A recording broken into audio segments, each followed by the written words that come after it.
Good evening, everyone. I'm your host, Jalen Sams, and welcome back to another episode, the final episode of Bowie State Sports Talk. Man, this isn't how I want to end things. As y'all can see, I'm like in the random classroom. I'm not in the radio station where I wanted to be at, but the radio station been kind of acting different for the past few months or whatever. That's why y'all haven't seen me record episodes, because I could have went to the basement and recorded episodes, but being in the basement of my house versus being in the radio station do not hit the same.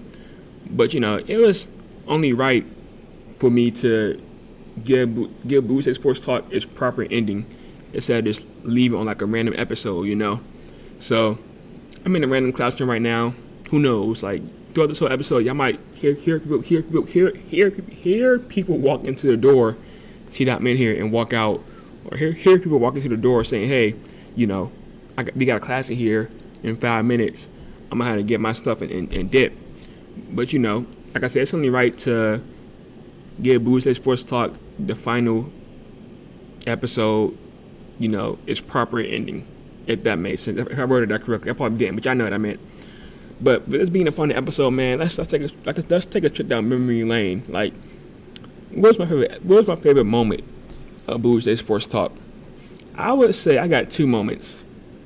Number one was, Coach Powell, the softball head coach, after I interviewed him the first time, he said, "You did your research. Like, you put those questions out of the hat. I had to think deep to answer the questions." And that made me, that meant a lot to me, because that my goal when I'm interviewing athletes and coaches is to ask them questions that they never been asked before, right? Because of course I'm gonna ask like the main question. Like if I interview Shannon Sharp one day, I'm gonna ask him like, "So what happened between you and Skip Bayless?" Every other podcast, every other station he went to, every other whatever, literally everybody is asking him that same question. That's the big main question that everybody want to know: what happened between him and Fox Sports, him and Skip Bayless. So of course I'm going to ask that question, but I'm also like asking questions that no other podcast ask him, no other place he went to for an interview asked him. So that's my main goal when I interview somebody. And the fact that I did that successfully my first time ever, like I interviewed my roommate, my first ever interview, but my roommate wasn't an athlete. So the first time I interviewed an athlete or coach, my plan was successful as to ask him questions that he never been asked before, and him telling me that, that meant a lot. My next favorite moment was, he also, in the second time I interviewed him, after I asked him a question, he literally said, "That's a great question. I've never been asked that question before." Once again, that meant a lot to me. Even if that was the only question that he's never been asked before. Every other question he's been asked somewhere else, or it's not really like a S tier question. The fact that I asked him a question he was never asked before meant a lot to me. Meaning that I did my job correctly. I completed my goal. The next moment that's my favorite in Bowie State Sports Talk history was asking if I need to come out of retirement to help the football team offensive line, because the running game was pathetic for Bowie State at that time, and still is to this day. So I said, I need to come out of retirement to come help the offensive line open a hole for the running back. And that's when I got up, showing off my run blocking ability and my pass blocking ability. Look, I don't know if I need another offensive lineman so y'all can open a hole up for the running back, but if y'all do, hit me up. 42. Set hut. That's a little bit pass blocking. 42. I got him. Set hut. Like I said, but if y'all need me, boy, hit me up, DM me. I'll come out there right now. 66 rushing yards per game. Like every time I watch that clip, I literally crack up. And like this is coming from somebody who hates me watching his own, podcast episodes or any videos of mine. I hate me watching it. Oh, 1 second, Dr. Thomas calling me. Hey, Dr. T, I was wondering if I can use the radio station to record my podcast episode. You can't. That was Dr. Thomas, the chair department of the chair of the communication department. Like I said, radio station. Acted pretty funny recently, so couldn't go in there and do the episode. It's cool though. Where was I at? Oh, every time like I'm somebody, even though I edit my own videos, I really hate, hearing my own voice. So the fact that I watched that clip of me, like being an offensive lineman, run blocking, pass blocking, over and over again, tells you how funny I believe that is. And not only that, I think it was funny. Social media thought so too. Like I would say without a doubt, like out of all the times I posted a clip on my Instagram story, like letting people know, a new episode is out, go watch it. That clip of me doing a run block and pass block got the most reactions, the most laughs, the most DMs, the most likes on my Instagram story of any other time I promoted my podcast. So the reaction from social media and me finding that moment funny myself, I'll probably say that is also like my favorite moment of mine for my podcast. I can think of anything else, but really those two are the top two. Another thing I want to address is that I didn't do this podcast for views and for likes. I did this podcast I uploaded at least 45 episodes, right? And of those 45 episodes, I'll probably say only one of them got 100 views. And that's probably an interview.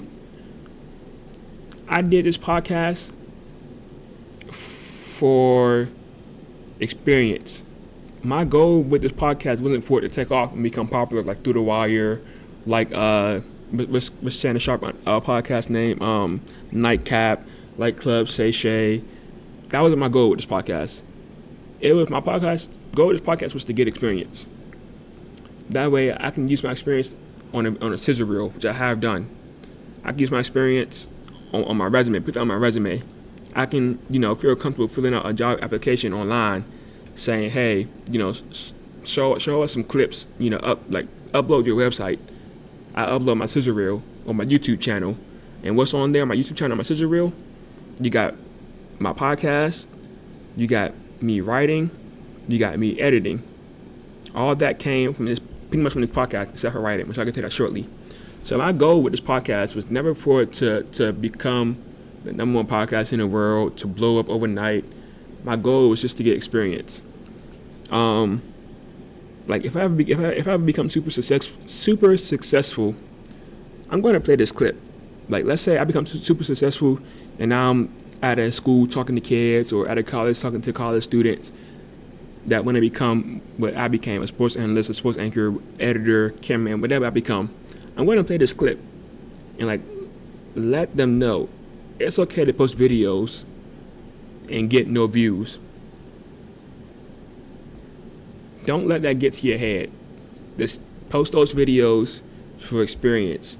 Do this stuff for experience. Like I also write sports articles for Bowie magazine. I can bet you the whole entire world, nobody but me and my dad read those articles. But guess what? I still write those articles. Those articles gave me experience. I wrote articles for a news station as well, because that experience that I got from what's the name, from Bowie magazine. So just cause I'm getting no views, don't mean I'm mad, I'm upset, I'm going to stop. Everything I do now, like I said, from the editing, from this, that, and the third, literally goes onto my resume, goes into my scissor reel that I edit, goes into a job application. I'll give you another example. Like I said, I edit videos. So for one of my midterms, we had to produce a 3-minute video. It can be a documentary, a music video, your choice. I did a short documentary. It's on our YouTube channel. I produced it. I edited it. I was the anchor for it. I came up with the 5 camera shots, and that was so well put together, so well edited, that my professor showed Dr. Thomas, the man I was just talking to, that same video that I showed her in class, showed the whole class, presented. Dr. Thomas liked it. He offered me a job with BSU TV.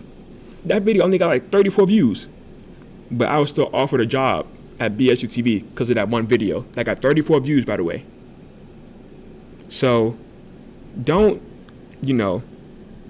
I'm not posting for video. I'm not posting for views. Neither should anyone else in my position. Just post for the experience. That experience can get you a long way.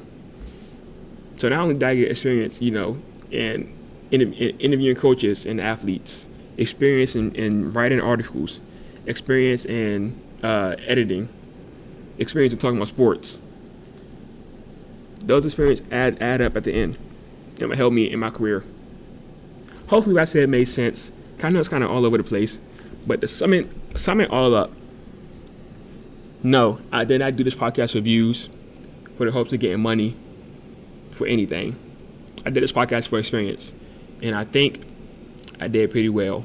Like I said, got offered a job at BHU TV. I would say I even got my internship because of experience. Like, if I applied for my internship in the summer of 2023, and my resume had no podcast on it, it had nothing on it, I don't think I would have got that internship. And that internship also helped me a lot. So, like I said, do this for the experience, not for the views, not for the likes, not for the clicks. Experience. That goes a long way. What's next? Oh, I got a question of the day. Surprise, surprise. You haven't heard that in like how many months, how many years? What's the last time I had a question of the day? Who knows?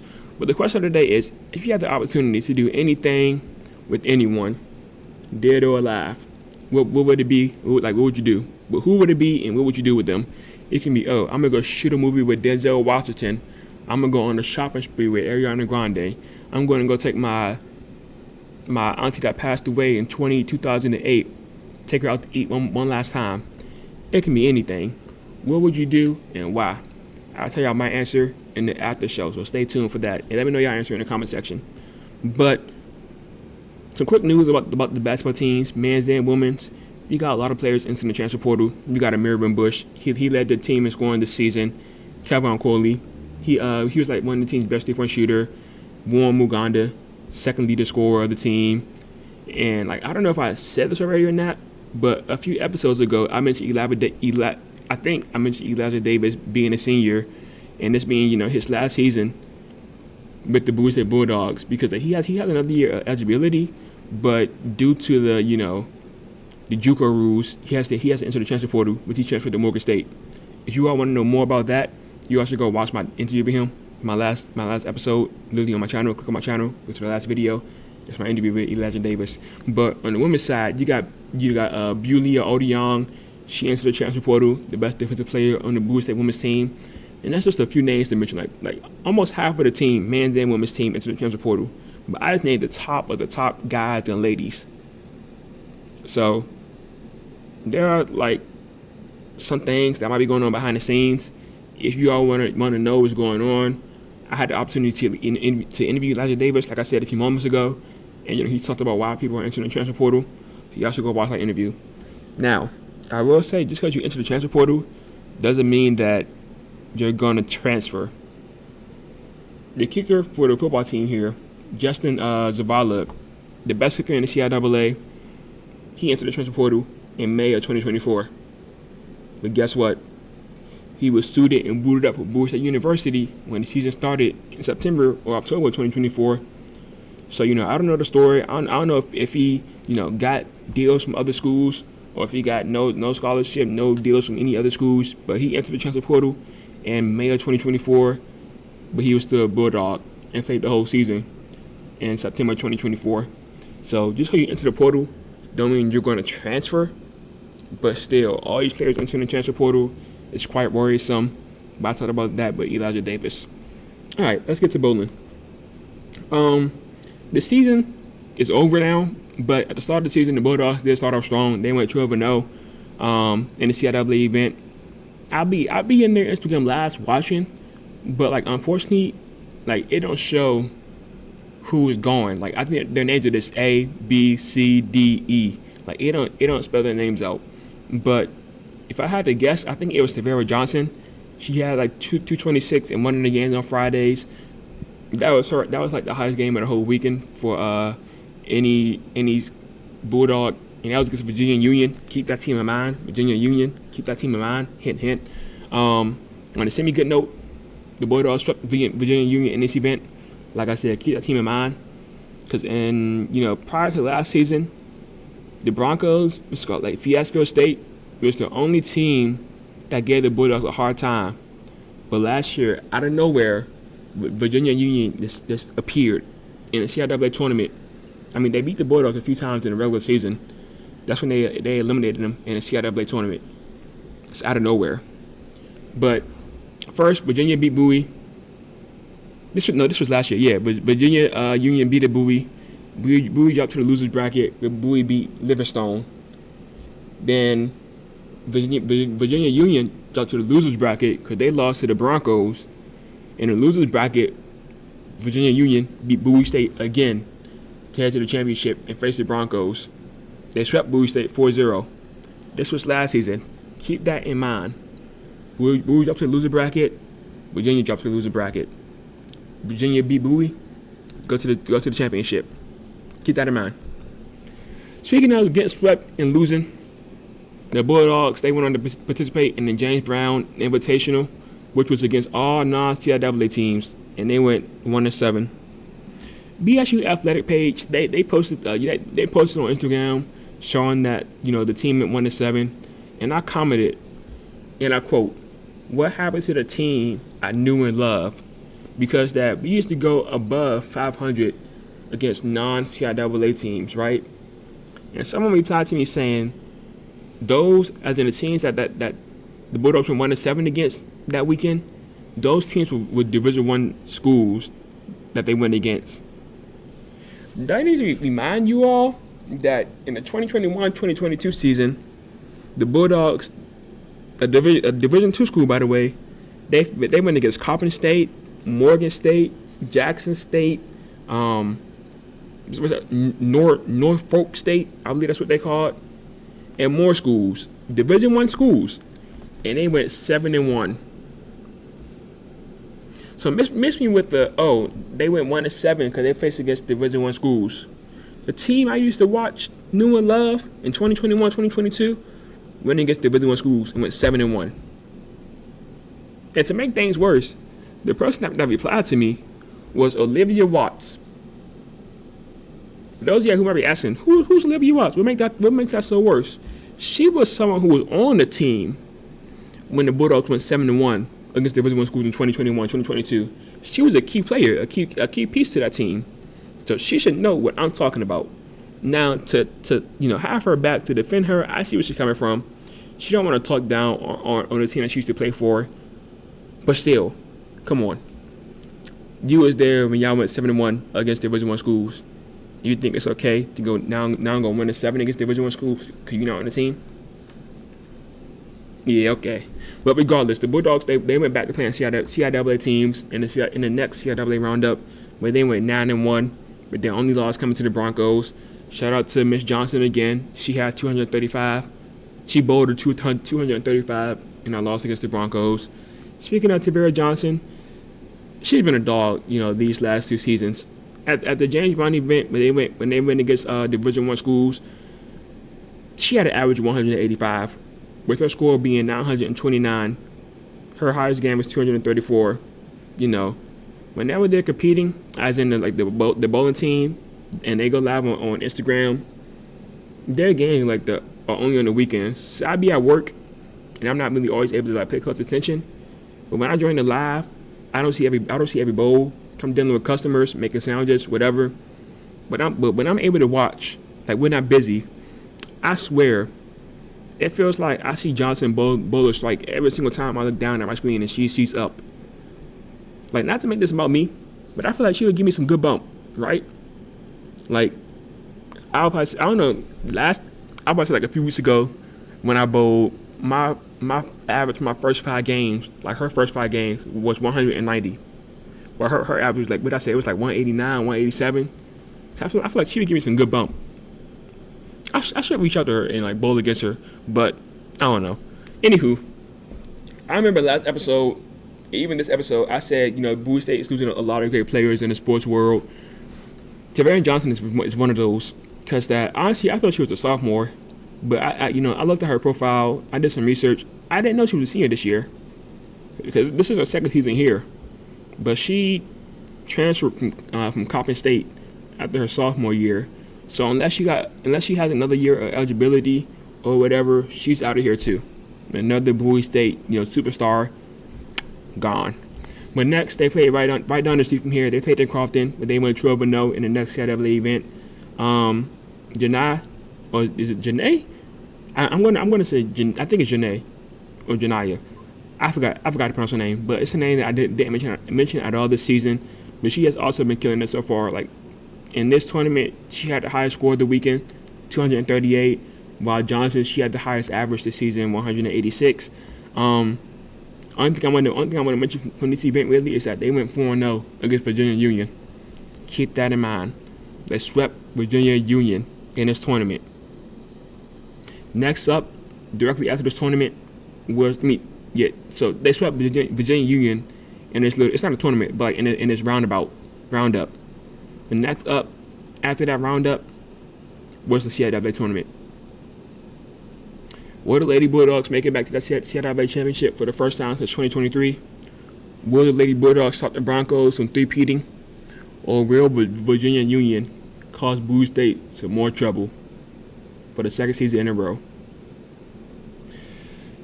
Round one of the tournament, they went 4-0, defeated Virginia State, Elizabeth City State, Livingstone, and Johnson C. Smith. They started round two against Virginia Union, a team they literally swept in Crofton 1 week ago. A team they beat 11 times this season and only lost to one time. And these games were not close. They were all blowouts. Not blowouts in the Bulldog favor, but blowouts in Virginia Union favor.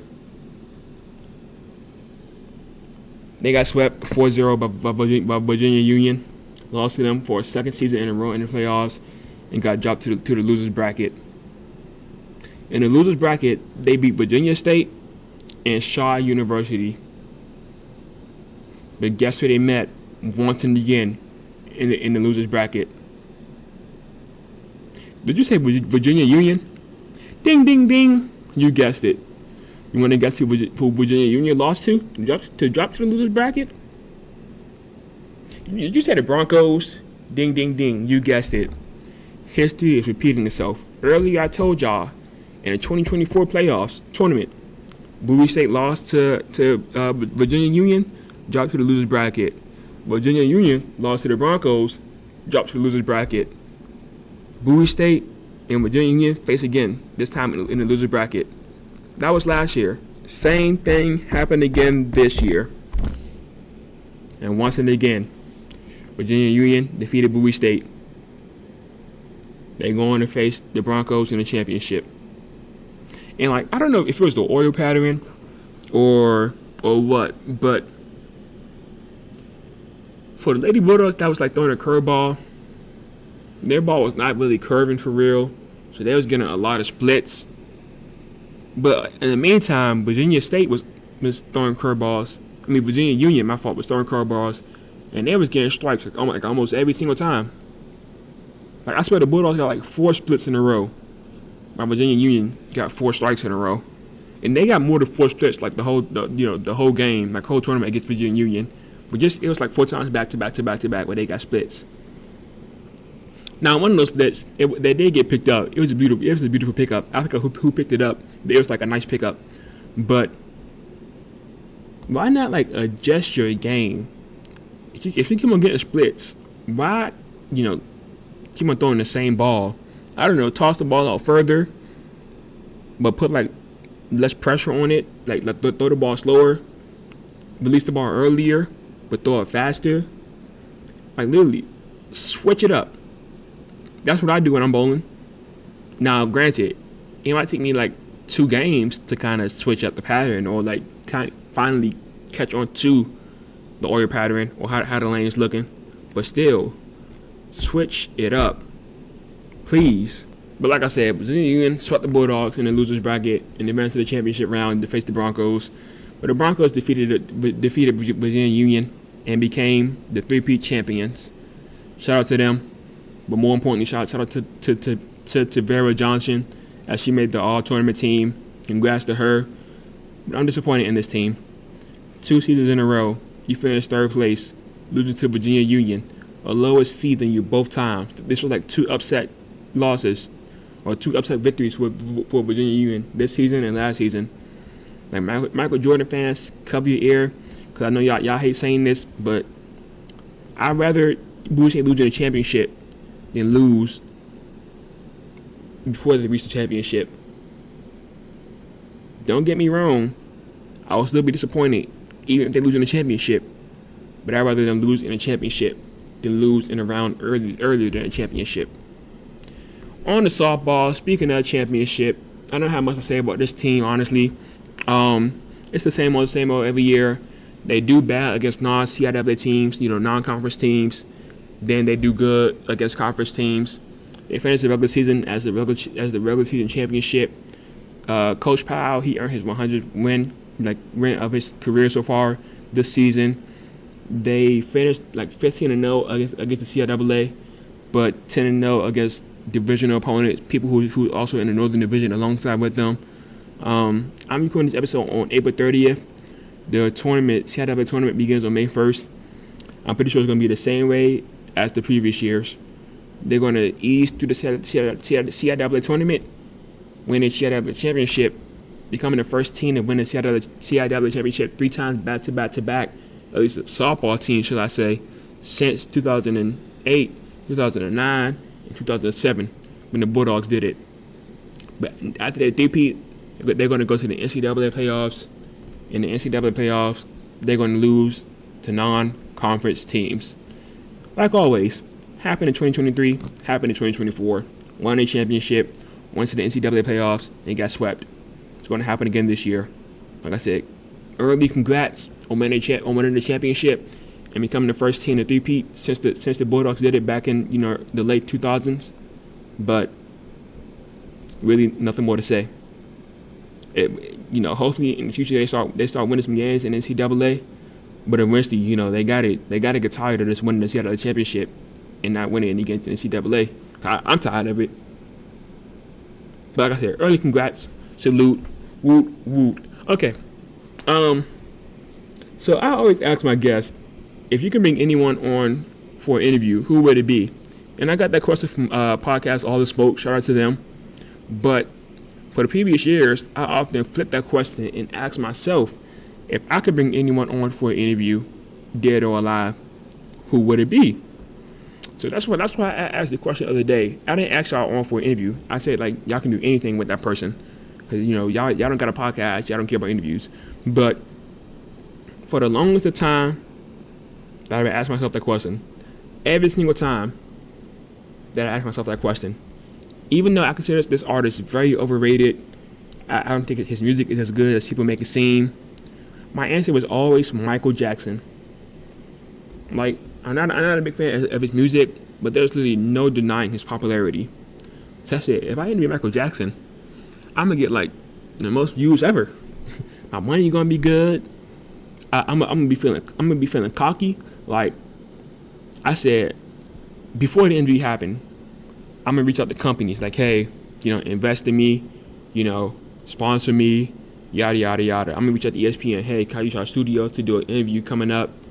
If they say no or don't respond, once I did our Michael Jackson interview, don't reach out to me. You wouldn't support me when I was broke, when I was down here. Don't try to support me now. But that was always my answer, Michael Jackson. Until about a month ago or so, I started thinking deeper. I was like, is Michael Jackson really the most popular person ever? Because you also got God and Jesus, whose name I can't believe I didn't think about. When I first asked myself this question many years ago. Then I looked up a list of most popular people in the world, ever. I saw Hitler. A name that I saw on a few lists that I was surprised was Muhammad Ali. I know, he was a famous boxer. He was important back in the day for doing the movements. But I didn't think he was that popular to be on the most popular people of all time list. So shout out to him, man. But on the list, I didn't see. No, I either didn't see Jesus, or I didn't see God. I thought I'd see both of them on there. No, I didn't see God on the list, but I saw Jesus, which is quite surprising because literally everybody said thank God, amen, all their prayers to God, but God wasn't on the list for whatever reason. Anywho, I decided that I'm gonna change my answer from Michael Jackson to God. Even if my interview don't get as many views as Michael Jackson would get me, I still want to ask some questions, that I can't ask Michael Jackson. what is life like after death? Is heaven or hell real? What's the process after death? Like, you know, do your soul, I don't know, fly up to the sky? You're in line waiting to speak to somebody to decide if you're going to go to heaven or hell. Who decide? Like, who do you talk to? If you talk to anybody, if heaven or, well, first of all, did I say this already? Is heaven or hell real? If it is real, like, who do you talk to decide if you're going to heaven or hell? Are we talking to you? Are we talking to your son Jesus? Are we talking to one of your angels? Who are we talking to decide if heaven or hell is real? Right? Are we able to spectate others when we pass away? You know how everybody say, "Oh man, I know they're looking down at you right now, happy, proud." Are they really? Are they really like spectating us, watching us, or is that just like a saying? When you die, can you become a ghost? Can you like hunt people, or is resurrection real? Do you come back to life? Things like that. Then I would start asking questions that I heard from music videos, like I heard from songs. Like an artist said, they say your son died for our sins. Why is hell a punishment if Jesus died for our sins? Like I said, that's only if hell and heaven is real. Like, don't get me wrong, some people do deserve to go to hell. No ifs, ands, or buts about it.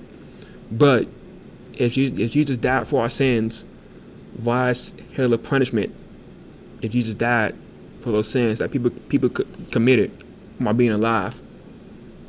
How many sins can we break, in order to decide, like, what's the limit, should I say? Like, oh, if you break 30 sins in your life, you're not coming to heaven. You know what I mean? Like, how many, like, what's the limit of sins that we can commit before, how do I word this? What's the maximum amount of sins that we can commit? I don't know. Y'all know what I'm saying, right? Like, if I sit here and commit 29 sins in my life of being alive for, I don't know, 50 years, I might make it to heaven because the limit is 30 sins, right? Or is it, if you commit one sin, you're done for. How many sins can you commit to decide whether you're going to heaven or hell? Hopefully that made sense. What's another song that I like? So many people like question Jesus in songs that I listen to. My mind going blank right now. But once and again, like, what happens when you first die? What's the afterlife process? Do you just spawn in heaven or do you just spawn in hell? Is there a waiting line to decide whether you're going to heaven or hell? I would just ask them like so many questions. Then of course, even though I'm not a religious person, I would do my research and ask questions, that religious people care to hear about, whether it's Christians, whether it's any other religious people. I would ask those type of questions. But the main questions would of course be just questions about the afterlife and the sins that we commit, how many can we commit, things like that. Can you spectate anyone? Can you spectate anyone at any time, even if you don't know them? Like, can I spectate? I don't know. Let's say that I passed away before LeBron James. Can I spectate LeBron James, even though I don't know him? Can I spectate Steph Curry, even though I don't know him? Or can you only spectate people that you know of? Like, I can only spectate my family members. I can only spectate my friends, this, and the third. So I think that would be pretty cool. Like I said, it might not give me as much views as Michael Jackson got me, but it's still answering so many questions that I have and whatnot would be nice. Oh, another one. If you know me, like I said, I'm not a big religious person. So, like, I would ask them once again, if heaven or hell is real, do we have to believe in, God and Jesus in order to make it to heaven or hell?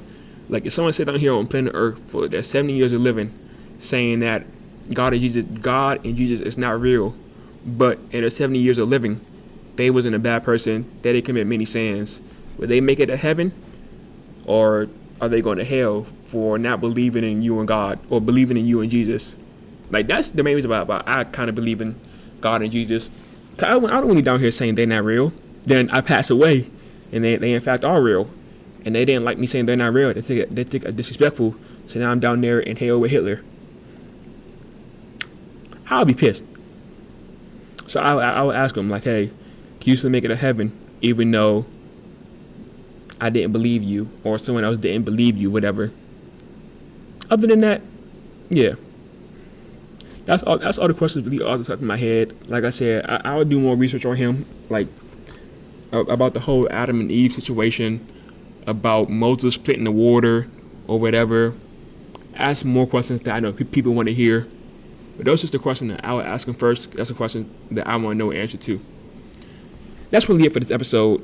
Like I said, it's been a great 3.5 years, 3 years or whatever. I could have continued doing this podcast in my basement like I did for that short period of time. But recording in the basement isn't like recording in the radio station. It sucks that I couldn't finish out in the radio station like I started in the radio station. But it is what it is. All things must come to an end. This has been your boy Jalen Sims on the one and only Bowie State Sports Talk. I appreciate you all for listening. Whether you listen as I drop the episodes or you're coming back to watch this 20 years down the line, 10 years down the line. I appreciate you very much. Have a great day.